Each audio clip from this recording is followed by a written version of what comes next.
En el nombre del Padre, del Hijo y del Espíritu Santo. Amén. Del libro del profeta Jonás.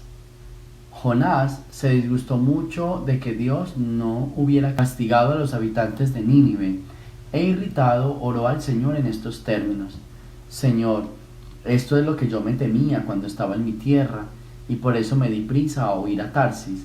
Bien sabía yo que tú eres un Dios clemente y compasivo, lleno de paciencia y de misericordia, siempre dispuesto a perdonar. Ahora, Señor, quítame la vida, pues prefiero morir a vivir. Pero el Señor le respondió: ¿crees que hay motivo para que te enojes? Jonás salió de Nínive y acampó al oriente de la ciudad. Allí construyó una enramada y se sentó a su sombra para ver qué pasaba con Nínive. Entonces el Señor hizo nacer una hierba que creció tan tupida que le daba sombra y lo resguardaba del ardor del sol. Jonás se puso muy contento por la hiedra. Pero al día siguiente, al amanecer, el Señor envió un gusano, el cual dañó la hiedra, que se secó. Y cuando el sol ya quemaba, el Señor envió un viento caliente y abrasador. El sol le daba a Jonás en la cabeza y lo hacía desfallecer. Entonces Jonás deseó morir y dijo: prefiero morir a vivir. Entonces el Señor le dijo a Jonás: ¿crees que hay motivo para que te enojes así por la hiedra? Contestó él: sí, y tanto que quisiera morirme. Le respondió el Señor: tú estás triste por una hiedra que no cultivaste con tu trabajo, que nace una noche y perece la otra. Y yo no voy a tener lástima de Nínive, la gran ciudad en donde viven más de 120,000 seres humanos que no son responsables y gran cantidad de ganado. Palabra del Señor. Ahí está, continuando en esta historia de Nínive y de la historia del profeta Jonás, ¿sí? De lo que estamos viniendo hablando durante estos días. Es bien interesante. Hoy nos presenta la liturgia o las lecturas, ¿sí? Nos presentan ese motivo, o sea, primero porque Jonás se fue, porque Jonás conocía al Señor, entonces decía: yo no quiero trabajar contigo porque me pones a anunciar una cosa y luego, te cambias de idea. Ese era el miedo de Jonás, que lo enviara a anunciar la destrucción y que después se arrepintiera y ya no hubiera ninguna destrucción. Y entonces por eso él dice que huyó, o que había pensado huir a Tarsis. Bueno, esa es la primera parte. Luego viene la segunda, donde él dice: yo mejor me voy a ver qué pasa con Nínive. Se sienta, una hiedra lo cubre, una hiedra como que lo cubre, le tapa del sol. Después viene un gusano que la seca y él deseó volverse a morir, porque pues esa hiedra era la que le estaba cubriendo del sol y ahora ya se había muerto. Y vuelve el Señor, le dice: tú te pones así por una hiedra que hoy crece, que no cultivaste primero, ¿sí? Que no cultivaste, que hoy crece y mañana se seca. O sea, te pones así por eso. Entonces dice: ahora cuánto yo no voy a sentir compasión por mi pueblo, ¿sí? Donde viven muchas personas y donde quizás son ignorantes, o sea, no son culpables de lo que está pasando, y hay mucho inocente, ¿sí? Aquí hay dos enseñanzas con esta primera lectura. La primera es, el pensamiento de Jonás es muy bonito. Tú me envías a anunciar a mí la destrucción, pero yo te conozco, tú no vas a destruir el pueblo, tú no eres capaz de eso, tú eres compasivo y misericordioso. Ese es un pensamiento bien interesante y bien bonito, que yo diría que tenemos que tener siempre en nuestra mente, ¿sí? Tenemos que tener siempre en nuestro corazón. ¿Por qué? Porque es que a veces pensamos siempre mal de Dios. Y mire lo que dice Jonás, mire el pensamiento tan bonito. Tú eres un Dios tan clemente, tú eres un Dios tan compasivo, ¿sí? Que yo sabía que siempre estabas dispuesto a perdonar. No te dé miedo arrepentirte de tus pecados. No te dé miedo acercarte al Señor. El Señor siempre está dispuesto a perdonar. Lo único que quiere es eso, ver que el ser humano se arrepiente y lo busque. A Él no le interesa cuáles fueron tus pecados, qué fue lo que hiciste. A Él lo que le interesa es que tú realmente te arrepientas. y lo busques con sincero corazón. Eso es lo que Él quiere. Él es clemente, Él es piadoso, Él es misericordioso y Él siempre está dispuesto a perdonar, que es lo que decía Jonás, ¿sí?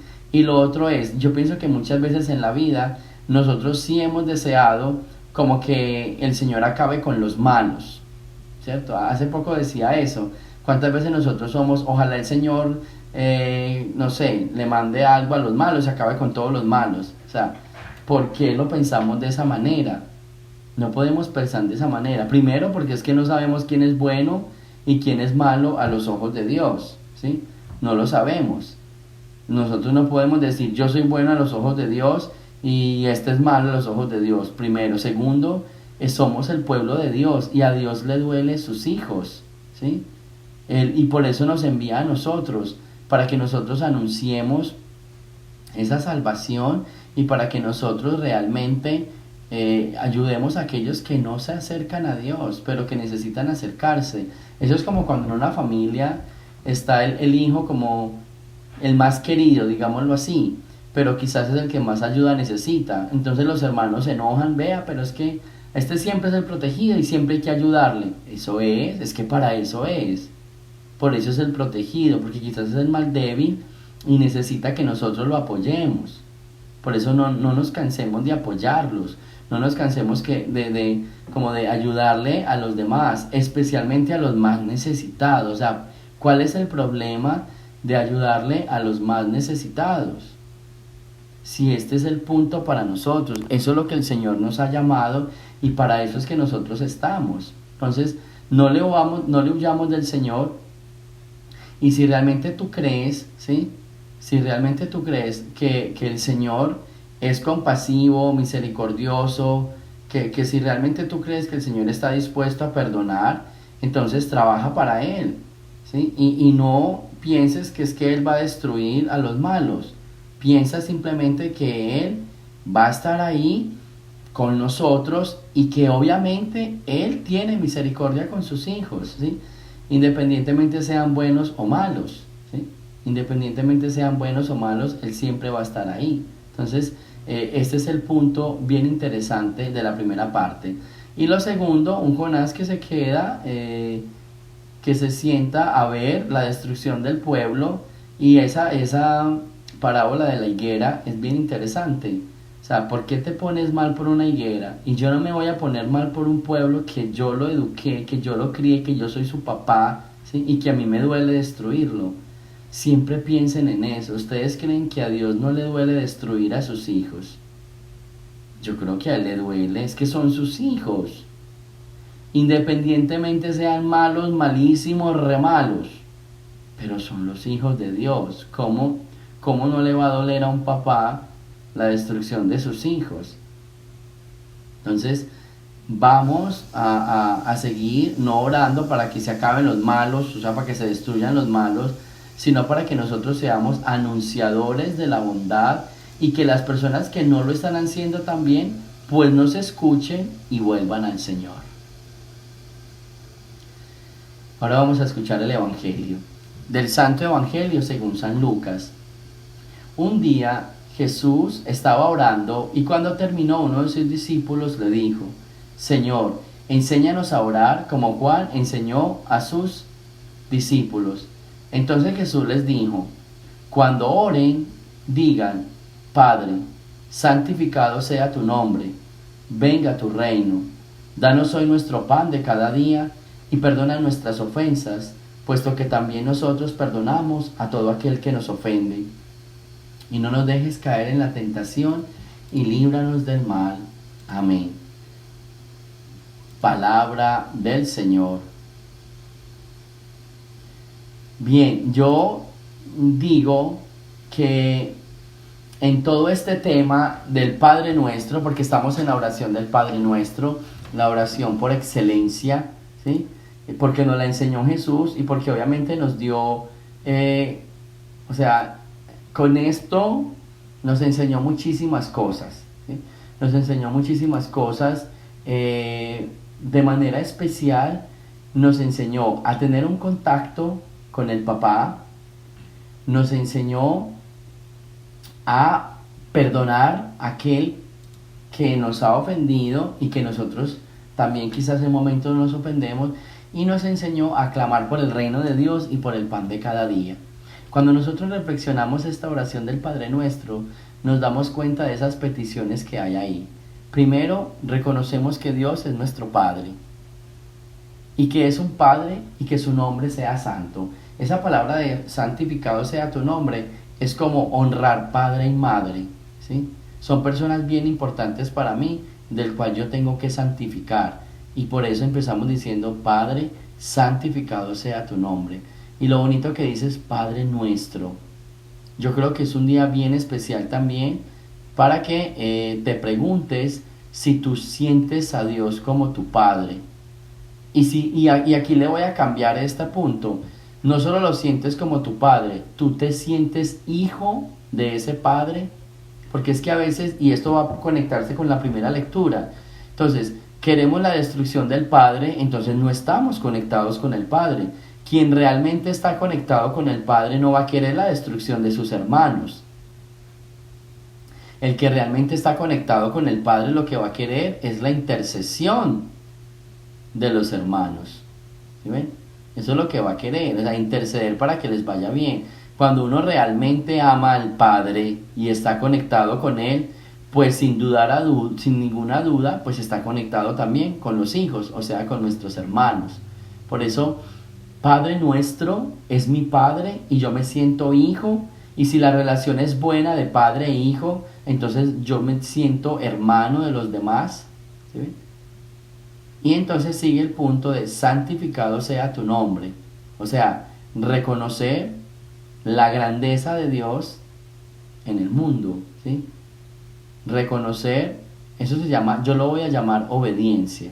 La obediencia es reconocer o es abandonarnos, ¿sí? Es abandonarnos a los brazos de un papá.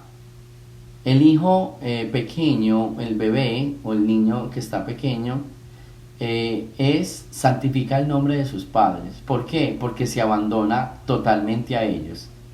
Cuando va pasando por una calle, le toma la mano y confía en ellos, ¿sí?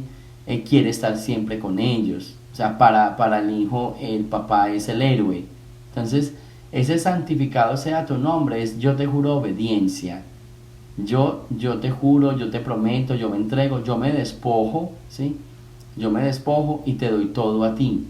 ¿Listo? Te doy todo a ti. Eso significa santificado sea tu nombre.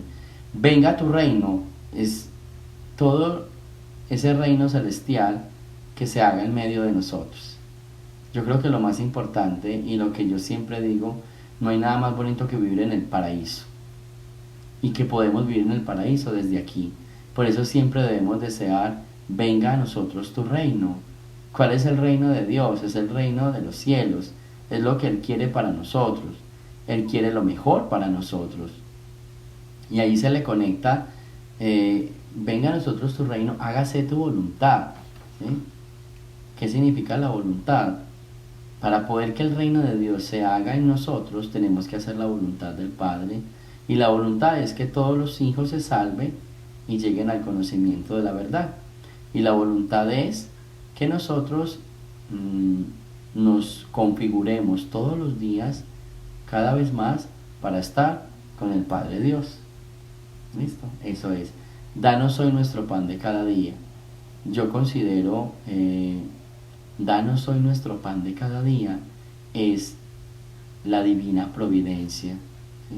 ¿Qué significa la divina providencia? La divina providencia significa reconocer que Dios está siempre pendiente de nosotros, que Dios está siempre con nosotros y que Él, ¿sí? Y que Él va a procurar darnos todo lo que nosotros necesitemos. Pon tu vida en las manos del Señor, ¿sí? Pon tu vida en las manos del Señor. ¿Qué significa? Es, yo confío en que el Señor me acompaña. Yo confío en que el Señor no me va a dejar solo. Yo creo que un acto bien bonito de un hijo es confiar en su padre. Y a veces nos falta un poquito más confiar en Él. Y para que haya esta bonita relación de sentirnos hijos, de sentirlo a Él como Padre, de honrarlo, de obedecerlo y de confiar, viene la segunda parte. Perdona nuestras ofensas como nosotros perdonamos a los que nos ofenden. Si queremos que Dios nos perdone, yo creo que hoy también es una invitación o es un llamado para perdonar. Tenemos que empezar a perdonar. Tenemos que empezar a perdonarnos. Yo sé que hay dolores bien difíciles, ¿sí? Yo sé que hay dolores bien difíciles. Yo sé que hay momentos bien duros en nuestra vida, ¿sí? Y que realmente nosotros necesitamos como tiempo, como oración, ¿sí? Nosotros necesitamos como ese espacio como de pensar, porque hay personas que nos han ofendido, pero que de todas maneras nosotros estamos llamados a perdonar. Por eso con esta oración del Padre Nuestro decimos, perdónanos y nosotros vamos a perdonar. Yo los invito a aquellos que todavía tienen en su corazón, ¿sí? Que tienen quizás rencores, que tienen odios en sus corazones, yo los invito a que los suelten, no se queden con eso. No se queden con ese odio, no se queden con ese rencor, porque ese no es bueno. Eso le daña a uno el alma, ¿sí? Ese rencor le daña a uno el alma, ese rencor a uno como que no lo deja ser feliz. Entonces, por eso dígale, Señor, yo quiero que me perdones, pero también yo quiero que me ayudes a perdonar. Si eres de aquellas que le cuesta perdonar, entonces dile al Señor, yo quiero que me ayudes a perdonar. Yo quiero que me ayudes a perdonar. Ayúdame a perdonar, Señor. Porque cuando me ayudas a perdonar, entonces yo voy a tener un corazón más dispuesto para amar y para recibir la salvación. Luego viene diciendo, no nos dejes caer en la tentación. Miren, todos tenemos tentaciones. Todos tenemos tentaciones. Todos tenemos debilidades. Y por eso todos los días tenemos que orar y tenemos que pedirle al Señor para que no nos deje caer en la tentación. Hoy yo los invito, por ejemplo, a que hagan una lista de cuáles son como esas, cuáles son como esas tentaciones que usted tiene. Haga una lista, cuáles son mis tentaciones y decirle al Señor de qué me tienes que liberar, ¿sí? De qué tentación, o ayudar o proteger. Tómese un espacio hoy, tómese una meditación en este audio, tómese una meditación para pensar en eso. ¿Cuáles son mis tentaciones? Quizás de las que a veces yo caigo, ofendo al Señor y no solo lo ofendo, me destruyo yo, destruyo mi vida interior y eso es lo que más daño me hace. ¿Ok? Entonces, primera lectura con Jonás, vamos a hacer la misión de Dios. Y vamos a trabajar para un Dios, no se les olvide, que es compasivo, misericordioso y que siempre está dispuesto a perdonar. No prediquen un Dios de odio, un Dios de guerra, un Dios que siempre está dispuesto a perdonar si el pueblo cambia. Y si realmente sentimos que Dios es nuestro Padre, entonces que nos duela la destrucción de sus hijos, porque son nuestros hermanos y son hijos de Dios. Entonces que nos duela. No nos sentemos a esperar la destrucción de los malvados, porque no es justo para Dios, que es papá de todos. Con el Evangelio, a meditar el Padre Nuestro, a sentir ese papá, a sentirnos hijos, a pedir a que venga ese reino a la tierra, a ser obedientes, cumpliendo la voluntad de Dios, a perdonar, a clamar por el perdón y a perdonar. Y si no somos capaces de perdonar, a decirle, Señor, ayúdame a perdonar, enséñame a perdonar. Y hacer la lista de las tentaciones, para mirar cómo podemos luchar con ellas y así evitar caer en ellas y destruir nuestra vida. Gloria al Padre, al Hijo y al Espíritu Santo, como era en el principio, ahora y siempre, por los siglos de los siglos. Amén. El Señor esté con ustedes y la bendición de Dios Todopoderoso, Padre, Hijo y Espíritu Santo, descienda sobre ustedes y me los acompañe siempre. Jesús, María y José.